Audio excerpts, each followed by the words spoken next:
Okay, it is, what time is it? It's 8:30 in the morning. So our bread has been cold proofing, retarding in the fridge since like 3 o'clock yesterday.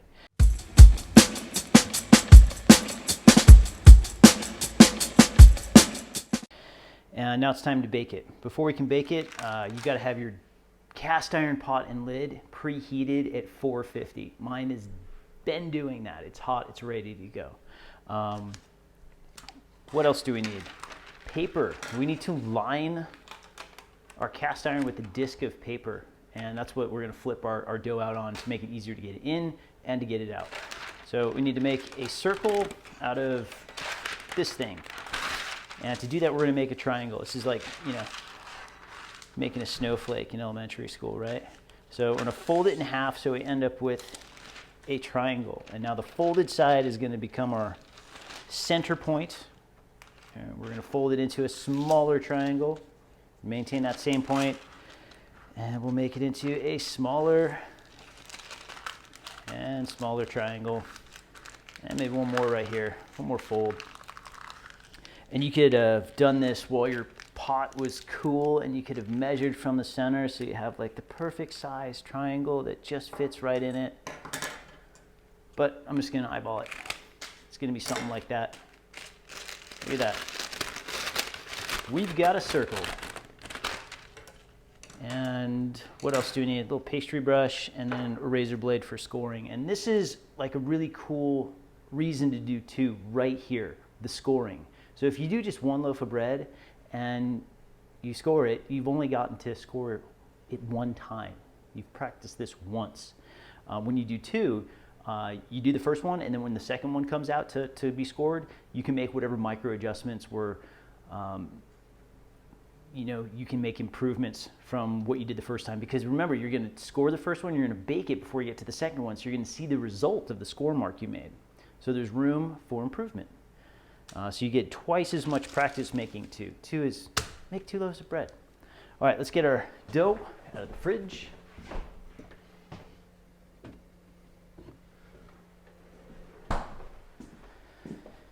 All right, here you are. So we've got a little bit of expansion here, like above the rim, and this is okay. I can deal with this. When it gets real domey, being in the refrigerator, then when we go to tip it out right now, it's gonna have to find a place to sit down because it doesn't want to sit on a round surface, right? So it will sit down into a funny direction, and then the end result that you produce is gonna look just not like A+ kind of loaf of bread. Parchment paper circle is going to go here. We're going to flip it over. Why? Because remember, our presentation side is down inside the basket. This is the bottom of our loaf of, what's going to be our loaf of bread in like 45 minutes. So I'm going to grab my pot out and just get like a landing area so we can go flip it out, score it, load it into the oven. Because we want that cast iron pot nice and hot, because it's going to, because this is going inside of it, it's going to trap steam, it's going to create great oven spring, and it's going to make the crust even crispier. You know, it's like essentially the poor man's version of the 800-degree commercial steam oven.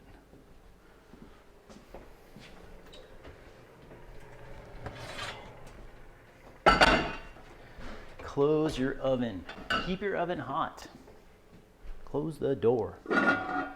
Okay, so the pot, more on the pot, I'll put a link in the description.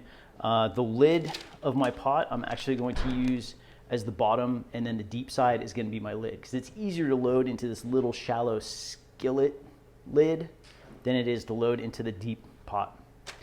So there's a bunch of lines in your paper. You can kind of use one of those lines to center it on your dough. And you know, we got some good rice flour on here, so we should be able to just give it a tap and tip it out. Pastry brushes for this purpose. So you see I've got a little bit of rice flour like up on my corners. I want to get rid of it. And this is kind of our chance to, you know, brush off as much of this rice flour as we can, just so it doesn't really doesn't adhere to it as it cooks. I don't want a floury crust. Rice flour is pretty pleasant though. You won't notice it. And man, it's so much easier working with than, you know, lining your basket with bread flour. So you can see it kind of sitting down a little bit. I'm okay with that. As long as it doesn't like really squat down, we're good. Razor blade, these are cheap. They're pennies, really. Link in the description, buy them on Amazon. I shave with them, so I always have them, but a blade should last you a pretty long time. So our basket, it has like this corner, right? I'm gonna try and score it kind of like just below where this corner mark is to help an ear pop up. That's like that little mohawk shape. And you know, your results will vary. So you never know quite what you're gonna get no matter how good you get at this. So I'm gonna start at 12, I'm gonna pull it to 6, and I'm kind of going around this edge. So I'm not just going straight, I wanna be offset. And we're using just that very corner of the blade. If you use the flat portion of the blade, it's gonna stick. And it's just kind of like, you know, a quick, confident cut. You can go over it a couple times if you get a spot that sticks. I always end up with this 12 o'clock side, like going over it again. And you can see it opening up. Get rid of some of this rice flour. Get out of here. Okay, so no goofing around here. We're just like, get right into your pot. Let's get it covered. Let's get in the oven. So deep side, it's a little bit harder to handle than like just a regular lid, but it's so much easier to load a batch of dough into the shallow side than the deep side.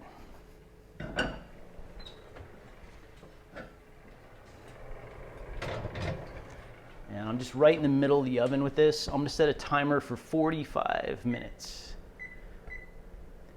And now we do nothing. We don't turn it, we don't check it, we don't uncover it, we do nothing. We just let it do its thing in the oven. In 45 minutes, we'll pull it out, we'll uncover it, and it's gonna need just like a little bit more coloring. So we'll put it back in the oven just naked to kind of toast up and, you know, finish coloring it up. So we'll catch up in 45 minutes and you can see what kind of ear we popped up and, you know, take a look at our batch of bread. It's gonna be bread now. So bannetons are pretty low maintenance, but they do require some maintenance. Not a toilet bowl scraper brush thing. This is a bottle brush. A lot of choices there. It's just stiff plastic bristles. I take these outside, so I'm gonna go outside. I'm just gonna brush out all the rice flour that's in here and just, you know, out in the grass, tap them out. You can do it in your kitchen. I don't recommend putting this stuff down your sink, but I'm just gonna go brush these out and put them back in the cabinet so they're ready for tomorrow, because I'm probably making bread again tomorrow. So easy maintenance. Any plastic brush thing will work. I've considered cutting the handle off of this thing because it just feels so big and it reminds me of a toilet bowl brush, but you know, whatever works. All right, the oven's yelling at me. Timer's done. That's 45 minutes. Let's see what we got. This is always kind of like, oh, the great reveal type of situation. You know, how did we do with scoring our bread? Not too bad. So here it is. This is a, I give it like a B. That's like a B. That ear, nice ear, not bad, but you know, that's like a B plus. That's not an A plus ear. And you can see the color is, it's blonde, right? So, you know, nice color in the bottom. You know, it won't get much darker than that. That'll be cool. But I'm gonna go darker than this. I want more color, even though generally ovals end up getting sliced, toasted, and then served with dinner. We can go darker than this. So we're gonna leave the oven as it is at 450. And this might take like 5 minutes to, you know, get some color. Maybe after like 2 or 3 minutes, I'll give it like a 180-degree turn. And I'm just gonna use, so I have the heating element in the back of my oven, so it really just blasts right at my loaf of bread. So it's easy to kind of rotate it in front of that heating element to get really pretty color. If you have a gas oven where your heating element's on the bottom, if you're doing this, or when you're doing this, bring your oven rack up. Because if you had to make space for this, you know, giant pot with a lid, you probably had to drop your oven rack a little bit, which brings it closer to the heating element. It's on the bottom. So maybe raise your rack up so you don't burn the bottom of your bread.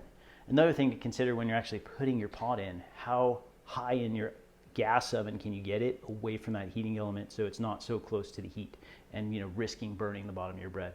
I've seen people do it, not realizing, you know, how hot it is way down there at the bottom of their oven. Our disc of paper, I'm gonna use it again. I'm gonna shake out some of this rice flour. And this is ready to go. I'm gonna put my pot back in the oven while I'm toasting my bread just to keep it hot so we're ready to go when we get to the next loaf of bread. So what am I gonna do? Let's catch up when I'm done toasting this thing. You can see what kind of color I like. And I mean, it's always up to you. You can go as dark as you want, you know, because dark is got that amazing caramely, roasty crust flavor, which is awesome. When I was working in a restaurant that used La Brea Bakery as their bread supplier, all the bread that came from La Brea would be, you know, cold refrigerated and super blonde because they were counting on us to want to reheat it and toast it before it went out into the dining room. So if you want to think ahead a little bit, you could have pulled that as it was, cooled it on a wire rack, and then knowing that you're going to toast it later, get your color later. That would be fine too. A lot of ways to do this. All right, when this thing's nice and brown, we will meet again. Okay, it's really only been like, seriously, 5 minutes, and I've been opening the door and, you know, kind of adjusting this thing. So I'm gonna take it out. You can take a look at the color, and then it's an electric oven, so I'm gonna pop it back up to 450 because they lose a lot of temperature with the door being open. So I want to get it hot again. My pot's in there. It's been in there since I put this in here. So you can see the color I have. This looks nice to me. See, my bottom didn't really get any darker than that. And let's see, I was saying, you know, kind of a B, maybe a B plus. What would make it A plus? Maybe more of a vertical ear. It's just a hair off of vertical, which makes it like, it looks really nice. It's really good. I would totally be proud to give this to like friends and family and feel like, you know, I'm giving them a really pretty loaf of bread. We can cut into this later, and I'll show you the crumb, the interior texture, and, you know, kind of the air that we have. I'm not expecting it to be like super open like a ciabatta. This should have plenty of air in it. It feels light for its size. But I do want a crumb that's going to hold butter versus, you know, be a filter for butter to melt into your hand. So, you know, you have to consider like what outcome are you looking for when you are making bread. A higher hydration would give us a much more open crumb. This is only 75% hydration. Now, really important, don't cut into this. You need to wait at least an hour. 2 is better. If you cut into it now, there's like a ton of steam trapped in here, and it's going to make that amazing crackling, popping sound as it's cooling here on a wire rack. Don't put it on directly on any surface because then it's just going to steam on the bottom. Can you hear it yet? I don't know if the microphone will pick it up, but it's going to crackle and pop. It's a cool sound. And it will do this as it, you know, is trying to vent the steam through the crust, and it'll feel like the crust softens up, but then it'll kind of re-crispy as it dries out again. So at least 1 hour. If you cut into it before that, you'll release all that steam. Your bread will dry out, and you'll ruin all the hard work that you put into this. So 1 hour, at least 2. As far as serving goes, if this is going to go to the dinner table, I would cut it in half this way once it's cooled off, like before, you know, we're going to the table. And then I would slice, you know, whatever thickness slices that I want and kind of keep them together, and then sheet tray with parchment paper and toast them at like 350 until you know, color it up a little darker and get it warmed all the way through. Really easy. Now, for sandwiches, makes good sandwiches. I would rather have a sandwich loaf most of the time, but you know, these make great sandwiches. And then last thing is we have another loaf, and I'm going to bake it right now. But that is the beauty of the Batard and cold proofing. If I were too busy and I didn't have time to do 2 in a row, we can come back and do this later. You know, what do we do this at 3 o'clock? So 3 to 3 is 24 hours. So you've got like you've got to wait at least 8 hours in the fridge, but up to 48. And you know, at 48, it may be a little harder to get out of the Batard. Probably be okay. But that's like kind of the window from 8 to 48 hours. So you have complete control of your schedule. You can bake when you want to, when you have time. You can always stretch it out so you have like a loaf you bake today, fresh baked loaf, and then tomorrow you can bake the other one. So, you know, a lot of freedom there for interpretation. Off to the side with you. Let's go. Let's do another loaf of bread because that's what I'm doing. Here it is. Cool. And am I ready? Yeah, pot's ready. I've got my razor blade. I got a disc of paper. Yeah, let's go. Mise en place, right? Have everything in its place.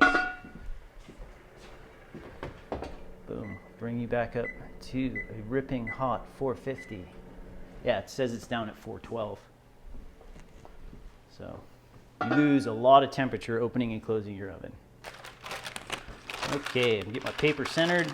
Give this guy just a little tap. Oh, a little stuck on that side. No, don't get stuck. All right, that's okay.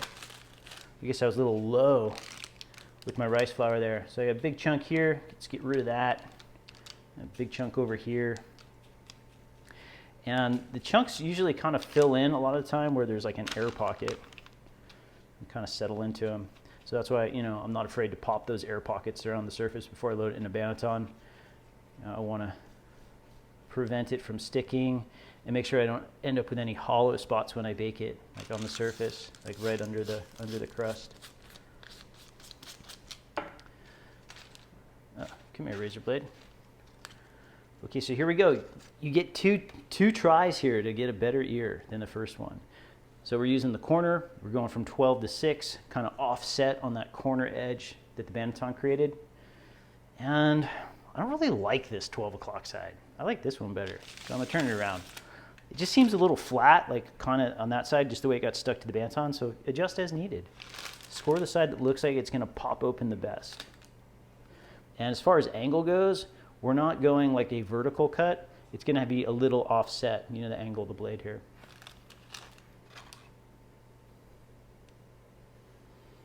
This is not a fresh blade. I've been using this blade for, geez, probably a month, at least 3 weeks.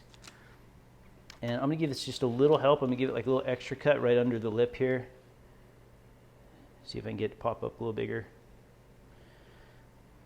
All right, here we go into our cast iron that is hot.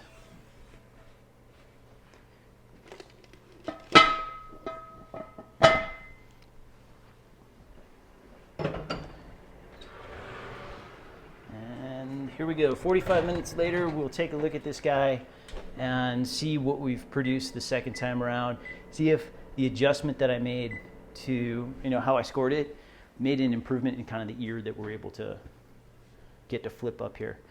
But you know, even if, where's my little guy? Even if you don't get it like an amazing ear to pop up, you know, it's still going to be amazing bread. It's just not going to have that really cool aesthetic that I would really want to see in an oval. And there's other ways you can score it. But I feel like, you know, when you're doing an oval, that offset cut that really throws a big mohawk up the middle is what you're looking for. If we were doing a round, it'd be completely different. So 45 minutes. We'll take a look at the next one.